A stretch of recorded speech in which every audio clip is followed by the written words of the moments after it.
যে সকালবেলা এসে মুরগিগুলোকে ঘাস কেটে দিলাম।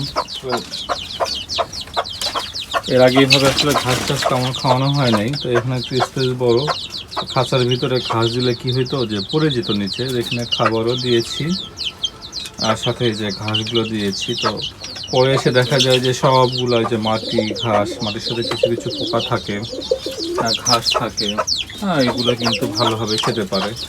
সাথে কিন্তু এই যে ন্যাচারাল খাবার, মিক্সার খাবার, যেখানে আছে গম, ভুট্টা, ডাল, আখড়া, তো এগুলো ন্যাচারাল খাবারই বেশ ভালোই খায়। আর এই যে কয়টা দিন হলো আর কি, এর মধ্যে মনে হচ্ছে যে মুরগির বাচ্চাগুলো বেশ ভালোই বড় হয়ে গেছে।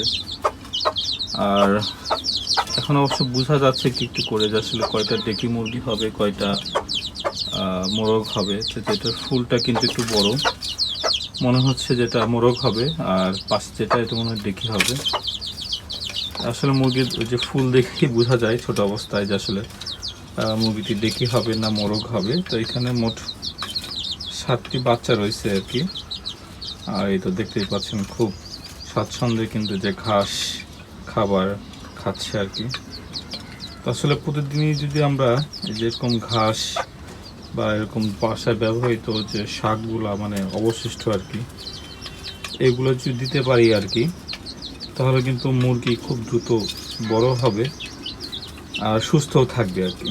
আর এখানে একটু খোলামেলা জায়গা থাকার কারণে একটা সুবিধা হচ্ছে যে বদ্ধতা নেই।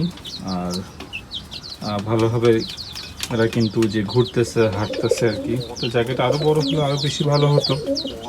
তারপরও যতটুকু জায়গা আছে এর মধ্যে যে এটা কিন্তু ফুল আই থিঙ্ক আরও একটু বড় হয়ে গেছে, যে এটা